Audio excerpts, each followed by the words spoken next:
Hello and welcome to Life Science Bird channel students. This is the channel for the students who are preparing for pre-medical entrance and NEET. So students, ये हमारा 4th lecture है. इससे पहले already हम 3 lectures discuss कर चुके हैं जिसमें हमने बेसिक सेल के बारे में पूरी जानकारी ली है. सेल थ्योरी क्या है, एक्सेप्शंस क्या है, टाइप्स ऑफ सेल्स पढ़ा है, प्रोकैरियोट्स, यूकैरियोट्स, सेल वॉल पढ़ी है, सेल मेम्ब्रेन पढ़ी है, उसके बाद फंक्शंस पढ़े हैं प्लाज्मा मेम्ब्रेन के, उसके बाद मॉडिफिकेशंस पढ़े हैं एंड साइटोप्लाज्म. ठीक है स्टूडेंट्स, सो आई होप आपने सारे लेक्चर्स प्रिपेयर कर लिए होंगे और आपको सब क्लियर हो गया होगा. इफ़ आपने ऐसा नहीं किया है तो प्लीज़ जाइए, चैनल को सब्सक्राइब कीजिए और उसके बाद आप बेल आइकन दबा दीजिए ताकि आपको इसकी नोटिफिकेशन मिल जाए एंड हम टाइम टू टाइम अपना चैप्टर प्रिपेयर कर सकें. ठीक है students, so shall we start. So in today's lecture we will discuss mitochondria, structure in details and the functions of mitochondria. Mitochondria क्या है? First discovered by Colliker in 1880 in the striated muscles of insects. सबसे पहले इसकी खोज किसने की बेटा? कॉलिकर ने. किसने की? कॉलिकर ने. कब की थी? 1880, 1880. और कहाँ पे की थी? इंसेक्ट्स में, कीटों में. कहाँ पे? स्ट्रिएटेड मसल्स ऑफ इंसेक्ट्स, कीटों की जो पेशियाँ होती है उसकी रेखित पेशियों में. ठीक है. Next, in 1886 Altmann gave it name bioplast. देखिए इसे बहुत अलग अलग वैज्ञानिकों ने नाम दिए. तो अल्टमान एक वैज्ञानिक थे, उन्होंने क्या नाम दिया इसे? Bioplast. But mitochondria name given by C Benda, very very important, have been asked in multiple times in NEET. ठीक है स्टूडेंट्स, तो माइटोकॉन्ड्रिया नाम किसने दिया? बैंडा ने दिया था. कब दिया था? 1898 में. ठीक है, सो रिमेंबर दैट. और उसके बाद mitochondria stain by acid fusion dye. तो माइटोकॉन्ड्रिया को किससे स्टेन कर सकते हैं हम? एसिड फ्यूजन डाई से. अब आप बोलोगे मैम ऊपर तो आपने क्रिस्टल वायलेट डाई लिखा है. ये सी बैंडा ने यूज़ किया था जब माइटोकॉन्ड्रिया को ऑब्जर्व किया था उस टाइम पे. ठीक है. Mitochondria also called power house of cell. देखिए माइटोकॉन्ड्रिया को हम क्या बोल रहे हैं? पावर हाउस कह रहे हैं सेल का. अब पावर हाउस क्या होता है? पावर हाउस का मतलब होता है बेटा शक्ति ग्रह. एक ऐसी जगह जहाँ पर हम क्या बना रहे हैं? एनर्जी जनरेट कर रहे हैं. जैसे हमारे शक्ति ग्रह होते हैं ना, विद्युत शक्ति ग्रह, तो हम वहाँ क्या बनाते हैं? इलेक्ट्रिसिटी बनाते हैं. ठीक है, थर्मल पावर प्लांट जिन्हें आप कहते हैं ना. वैसे सेल के अंदर जो पावर होती है वो बेसिकली कौन देता है? ATP, adenosine triphosphate. ठीक है, तो जो ऑर्गेनल या जो कोशिकांग आपका क्या बनाएगा? एटीपी बनाएगा, उसे क्या कहेंगे? Power house of cell. तो ये काम कौन करता है? माइटोकॉन्ड्रिया. इसीलिए माइटोकॉन्ड्रिया को क्या कहते हैं हम बेटा? Power house of cell. It is the second largest organelle in animal cell. Second largest organelle बोला है बेटा, तो फर्स्ट लार्जेस्ट क्या होगा एनिमल सेल में? अब वो सारे स्टूडेंट्स जिन्होंने कि हमारे सारे लेक्चर्स अच्छे से प्रिपेयर किए हैं, अच्छे से देखे हैं, पढ़े हैं, अपने नोट्स प्रिपेयर किए हैं, उनको बहुत अच्छे से इसका जवाब पता होगा कि भाई हमने जब एनिमल सेल की स्ट्रक्चर बनाई थी, वी वेरी वेल नो कि सेंटर में न्यूक्लियस होता है which is quite enough and large than the other cell organelle, जो कि दूसरे कोशिकांगों की तुलना में थोड़ा अधिक बड़ा होता है. तो क्या एनिमल सेल का सबसे बड़ा ऑर्गेनल कौन सा होगा? न्यूक्लियस. और सेकेंड लार्जेस्ट कौन सा होगा? माइटोकॉन्ड्रिया. ठीक है बेटा. It is not found in mature RBC and prokaryotes. Prokaryotes हमने पढ़े थे एंड देन वी डिस्कस कि प्रोकैरियोट्स के अंदर क्या नहीं होते बेटा? प्रोकैरियोट्स के अंदर कोई से भी कोशिका से परिबद्ध the membrane bound organelles are absent, नहीं होते. ठीक है. It is visible under light microscope. ये कौन से माइक्रोस्कोप में विजिबल है? Light microscope. It is also important students. All these points are related with NCERT, so be focused. Each and every point is very important. ठीक है बेटा. Next, अब mitochondria की शेप क्या होती है? इसकी साइज क्या होती है? It is typically a sausage shaped. ठीक है, एंड सिलेंड्रिकल हो सकता है. और कौन सा हो सकता है? रोड शेप्ड हो सकता है, छड़ाकार. स्फेरिकल हो सकता है, गोलाकार. और एलोंगेटेड, दीर्घीकृत. ठीक है. इसका डायमीटर कितना बताया है? 0.2 से 1.0 माइक्रोमीटर, जिसका एवरेज है 0.5 माइक्रोमीटर. और इसकी लेंथ कितनी बताइए बेटा? 1.0 से 4.1 माइक्रोमीटर. ठीक है. So this is the shape and size of mitochondria. So now see the diagram, students. Now you can see in the diagram what we can see. You can see this is the outer membrane बच्चा, ठीक है, the outermost. Now this is the inner membrane, जो कहाँ है, ये आपकी inner membrane है. फिर उसके बाद हम क्या देख रहे हैं, ये मैट्रिक्स है बेटा, जो कौन सा पार्ट है, ये वाला पार्ट, ये जो ग्रे भरा हुआ है ये वाला, ठीक है. उसके बाद देख रहे हैं आप इंटर मेम्ब्रेन स्पेस. क्या होता है इंटर मेम्ब्रेन स्पेस? दोनों सेल मेम्ब्रेन के बीच का, दोनों माइटोकॉन्ड्रियल मेम्ब्रेन के बीच का जो गैप है उसे क्या कहेंगे हम, इंटर मेम्ब्रेन स्पेस, ठीक है. नेक्स्ट आपको दिख रहा होगा बेटा क्रिस्टी. क्या है क्रिस्टी? इनर मेम्ब्रेन आपको दिख रही है, कहीं कहीं पर कैसी हो गई है, इनफोल्ड हो गई है. इन्हीं इनफोल्डिंग्स को क्या कहते हैं बेटा, क्रिस्टी कहते हैं, ठीक है. नेक्स्ट माइटोकॉन्ड्रिया की structure. It is a double membrane bound structure. बिल्कुल अभी हमने जस्ट देखा डायग्राम में कि माइटोकॉन्ड्रिया क्या है, डबल मेम्ब्रेन बाउंड होता है, आउटर एंड इनर दोनों होती है. With the outer and inner membrane together called mitochondrial envelope. दोनों को एक साथ मिलाकर क्या कहते हैं बेटा, सेल माइटोकॉन्ड्रियल एनवेलप कहते हैं. Dividing it's lumen distinctly into 2 aqueous compartment. अब बेटा दोनों माइटोकॉन्ड्रियल मेम्ब्रेन जो होती है मिलकर माइटोकॉन्ड्रिया में 2 कंपार्टमेंट बनाती है, 2 भाग बनाती है, और दोनों कैसे हैं, तरलीय एक्वस होते हैं, है ना. तो इसका मतलब जो दोनों कंपार्टमेंट है वो कौन कौन से होंगे, एक तो जो आउटर मेम्ब्रेन और इनर मेम्ब्रेन के बीच का स्पेस है, जिसे हमने क्या बोला था, इंटर मेम्ब्रेन स्पेस या पेरी माइटोकॉन्ड्रियल स्पेस, उसको क्या बोलते हैं, आउटर कंपार्टमेंट, ठीक है. और एक जो होता है वो इनर मेम्ब्रेन के अंदर होता है, ठीक है. जैसे हम इसको समझते हैं अभी, ये आपकी आउटर मेम्ब्रेन है बेटा, तो हमने इसे लिखा आउटर मेम्ब्रेन, ठीक है. फिर ये आपकी इनर मेम्ब्रेन है, ये इनर मेम्ब्रेन, ठीक है, ये आपकी इनर मेम्ब्रेन, ये हो गई इनर मेम्ब्रेन, ठीक है. अब आपकी जो आउटर मेम्ब्रेन और इनर मेम्ब्रेन के बीच में आपको स्पेस दिख रहा है, ये वाला पॉइंट दिख रहा है बेटा, ये क्या है आपका, ये है आपका आउटर कंपार्टमेंट, ठीक है. और फिर आपको ये वाला स्पेस दिख रहा है, ये आपका क्या है बेटा, इनर कंपार्टमेंट, ठीक है. तो ये है आपका क्या, आपका 2 कंपार्टमेंट, ठीक है. चलिए next, the inner compartment is field with the dense homogeneous substances called the matrix. तो इनर कंपार्टमेंट में क्या भरा होगा, मैट्रिक्स भरा होता है. कैसा होता है, डेंस होता है, होमोजीनस सब्सटेंसेस से भरा होता है, ठीक है. The outer membrane forms the continuous limiting boundary of the organelle. Mitochondria की जो आउटर मेम्ब्रेन होती है बच्चे, वो क्या करती है, इसकी सीमित या इसकी जो स्ट्रक्चर है उसे सीमित करती है, उसकी लिमिटिंग बाउंड्री को बनाती है.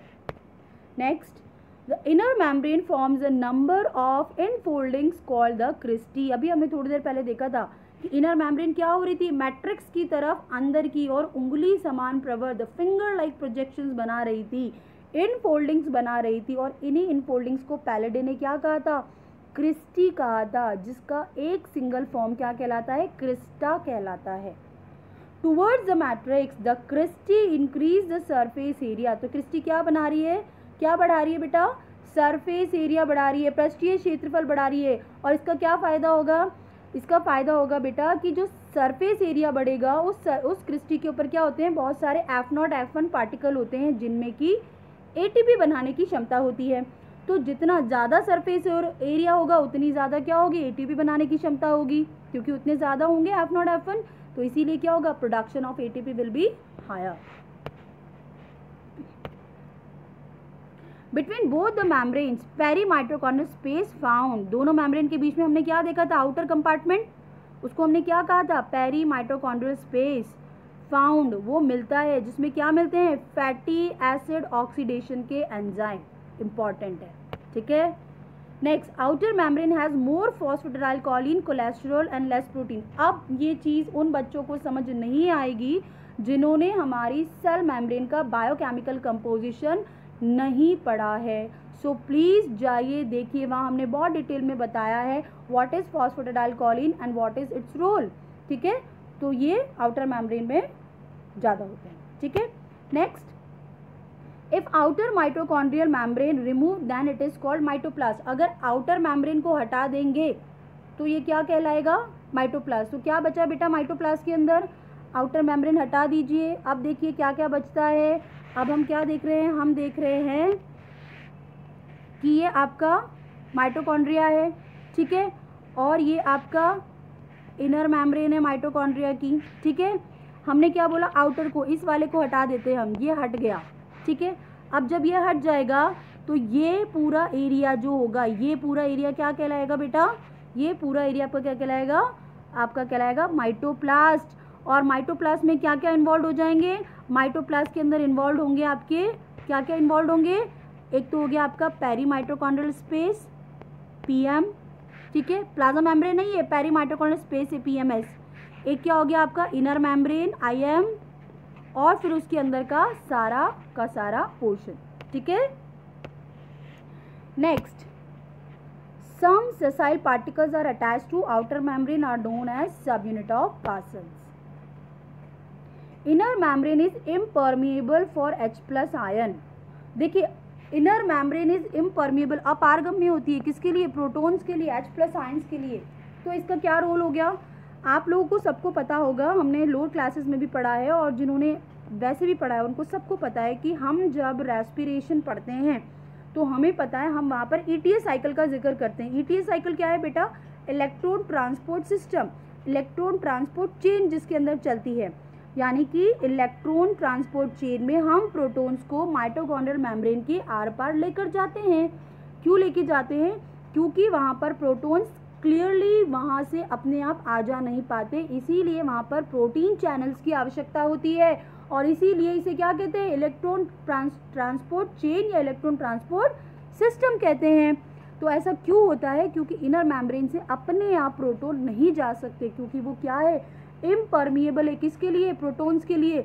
और अगर वो प्रोटॉन्स के लिए इम्परमिएबल है तो फिर हम क्या बोल सकते हैं, बताइए, लगाइए दिमाग, एग्जैक्टली कि इनर माइटोकॉन्ड्रियल मेम्ब्रेन ज़्यादा सेलेक्टिव परमिएबल होती है। Correct, correct, very good students. Inner surface and outer surface of inner mitochondrial membrane called C face and M face respectively, यानी कि जो इनर सरफेस होती है मैट्रिक्स की तरफ वो तो क्या कहलाती है, सी फेस, और जो बाहर की तरफ होती है वो क्या कहलाती है, क्या कहलाती है, M face. Next, elementary particles या oxysomes present on cristae have ATP synthetase activity. अभी अभी हमने डिस्कस किया था बेटा कि जो सरफेस एरिया इंक्रीज होता है क्रिस्टा का, तो वो जो क्रिस्टा होता है उस क्रिस्टी के ऊपर क्या लगे होते हैं, बहुत सारे F0 F1 पार्टिकल्स लगे होते हैं। कैसे लगे होते हैं, ये माइटोकॉन्ड्रिया की इनर मेम्ब्रेन है, ठीक है। तो ये इनर मेम्ब्रेन पे जो होती है बेटा क्या होते हैं, बहुत सारे ये ऐसे F0 F1 पार्टिकल लगे होते हैं, ठीक है। इनके अंदर क्या होती है बेटा, एटीपी बनाने की कैपेसिटी होती है, तो इसीलिए ये क्या हेल्प करते हैं हमारी, ये हेल्प करते हैं हमारी एटीपी फॉर्मेशन में। Next, matrix have crabs cycle enzymes. Matrix में क्या होते हैं बेटा, क्रैब्स साइकिल के एंजाइम्स होते हैं। You very well known what is crabs cycle, yes, हाँ जी, क्या क्या क्या बोलते हैं क्रैब्स साइकिल को, यस, टीसीए साइकिल कुछ बोलते हैं, ऐसा किसी को याद आ रहा है, कहाँ पढ़ा है हमने ये, कुछ चैप्टर याद आ रहा है रेस्पिरेशन जैसे रिगार्डिंग, यस, बिल्कुल correct students. So matrix have crabs cycle के एंजाइम्स एंड प्रोटीन मशीनरी। तो जो मैट्रिक्स होता है उसमें क्रैब्स साइकिल के एंजाइम्स होते हैं जो कि क्रैब्स साइकिल के लिए यूज़फुल होते हैं। इसके अलावा माइटोकॉन्ड्रिया में प्रोटीन मशीनरी होती है। प्रोटीन मशीनरी का मतलब है बेटा ये आपका माइटोकॉन्ड्रिया, और इस माइटोकॉन्ड्रिया के अंदर क्या है, इस माइटोकॉन्ड्रिया के अंदर बहुत सारे ये आपका सर्कुलर डीएनए होता है, ठीक है। इसके अलावा बहुत सारे ऐसे राइबोसोम्स होते हैं एंड समवेयर आरएनएस प्रेजेंट होते हैं, ठीक है। सो इसीलिए इसे हम क्या कहते हैं, प्रोटीन मशीनरी। जो प्रोटीन ये फंक्शंस ऑफ माइटोकॉन्ड्रिया दे रखे हैं, उससे पहले हम देखते हैं अल्टमान ने एक थ्योरी दी थी, उस थ्योरी को क्या कहते हैं, सिम्बायोटिक ओरिजिन ऑफ माइटोकॉन्ड्रिया, यानी कि जो माइटोकॉन्ड्रिया होता है बेटा उसकी किसी के साथ सिम्बायोटिक ओरिजिन हुई है, यानी एक साथ ओरिजिन को दर्शाता है, किसके साथ, bacteria, purple sulphur bacteria. Exactly Altmann ने बताया कि जो बैक्टीरिया होता है उसकी और माइटोकॉन्ड्रिया की स्ट्रक्चर सिमिलर होती है, क्वाइट सिमिलर होती है। कैसे, बैक्टीरिया में कौन सा डीएनए होता है, याद कीजिए, प्रोकैरियोटिक सेल पढ़ी थी हमने, हाँ जी, क्या बोला था? Yes, double stranded circular DNA, correct. और माइटोकॉन्ड्रिया में भी तो अभी अभी हमने वही देखा है, ठीक है। दोनों में कौन से राइबोसोम होते हैं? 70s राइबोसोम होते हैं। Bacteria and mitochondria both divided by fission या अमाइटोसिस। दोनों का विभाजन कैसे होता है? या तो खांच निर्माण द्वारा या असूत्री विभाजन द्वारा होता है। Sensitivity with antibiotics with protein synthesis is same. जब प्रोटीन का निर्माण होता है तो दोनों ही कुछ स्पेसिफिक एंटीबायोटिक्स के लिए एक समान सेंसिटिविटी या संवेदना दर्शाते हैं, ठीक है। नेक्स्ट हम देख रहे हैं क्या कि mammalian mitochondria have 55s ribosome with 38s and 28s सब यूनिट्स। जो मैमल्स के अंदर स्तनधारियों का जो माइटोकॉन्ड्रिया होता है उसमें 70s राइबोसोम नहीं होता। वहाँ कौन सा राइबोसोम होता है बेटा? 55s 55s राइबोसोम होता है। एक सिंगल माइटोकॉन्ड्रिया को क्या कहते हैं हम? माइटोकॉन्ड्रियन कहते हैं। ह्यूमंस के माइटोकॉन्ड्रियल डीएनए में कितने बेस पेयर्स होते हैं? 16,569। जो कितने जीन्स को एनकोड करते हैं? 37 जीन्स। माइटोकॉन्ड्रिया का जो डीएनए होता है बेटा वो बैक्टीरिया से सिमिलर होता है, इसीलिए उसमें क्या ज़्यादा मिलेंगे? Guanine and cytosine. अब ये उन लोगों को बहुत अच्छे से पता होगा जब जिन लोगों ने पूरी स्ट्रक्चर अच्छे से डिटेल में देखी होगी। कब देखी होगी? तब देखी होगी जब हमने प्रोकैरियोटिक सेल पढ़ाई थी, बिल्कुल सही, ठीक है। माइटोकॉन्ड्रियल डीएनए क्या होता है? 1% होता है टोटल सेल डीएनए का, वेरी वेरी इंपॉर्टेंट, ठीक है। अब बात करते हैं हम फंक्शंस ऑफ माइटोकॉन्ड्रिया की। तो माइटोकॉन्ड्रिया क्या करता है बेटा? सेलुलर रेस्पिरेशन करता है, कोशिकीय श्वसन, कौन सा वाला? ऑक्सीजन वाला, एरोबिक करता है। फिर ये हेल्प करता है किसमें? एटीपी के फॉर्मेशन में। हेल्प्स इन योग फॉर्मेशन ड्यूरिंग वाइटोलोजेनेसिस इन ओवम। अंडे के निर्माण के दौरान जब वाइटोलोजेनेसिस होता है तो योग के फॉर्मेशन में हेल्प करता है। Helps in formation of middle piece of sperm. Sperm के 3 पार्ट होते हैं, हेड होता है, एक उसका मिडिल पीस होता है और एक उसकी टेल होती है। जो मिडिल पीस होता है उसको नेबर्न कर्न कहते हैं, उसमें माइटोकॉन्ड्रिया हेल्प करता है, ठीक है बेटा। साइटोप्लाज्मिक इनहेरिटेंस, जेनेटिक्स के अंदर हम इसे डिटेल में पढ़ेंगे कि जो माइटोकॉन्ड्रिया होता है उसके जो डीएनए के जो जीन्स होते हैं वो जब संतति में आगे जाएंगे तो संतति में जब आगे जाएंगे तो वो वहाँ पे भी प्रकट करेंगे अपने लक्षण। लेकिन माइटोकॉन्ड्रिया कहाँ मिलता है बेटा? साइटोप्लाज्म में। तो इसीलिए इसको हम क्या कहते हैं? साइटोप्लाज्मिक इनहेरिटेंस, कोशिका द्रव्य वंशागति, ठीक है। नेक्स्ट आप देखिए, it helps in beta oxidation of fatty acids. किस में हेल्प कर रहा है? फैटी एसिड्स के बीटा ऑक्सीडेशन में और एलोंगेशन में। अब आप डायग्राम देखिए माइटोकॉन्ड्रिया की। जो आपका जो क्रिस्टी वाला पोर्शन है दिख रहा है उसको एनलार्ज करके यहाँ हम देखेंगे। तो एनलार्ज करने पर हम क्या देख रहे हैं कि उसके ऊपर बहुत सारे F0 F1 पार्टिकल्स लगे हुए हैं, दिख रहे हैं आपको डायग्राम के अंदर, ये देखिए। और इस पूरी चेन को हम क्या कहते हैं? इसको हम कहते हैं इलेक्ट्रॉन ट्रांसपोर्ट चेन, दिखाई दिया? बिल्कुल सही।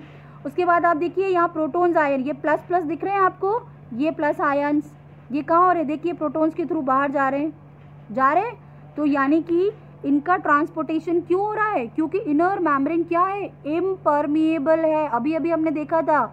तो ये जो पूरा सिस्टम है इसको हम क्या कहते हैं? ETS कहते हैं। तो जब ये प्रोटॉन्स इधर से उधर जाते हैं, मेम्ब्रेन को क्रॉस करते हैं, तो उस टाइम पर some specific kind of energy का फॉर्मेशन होता है।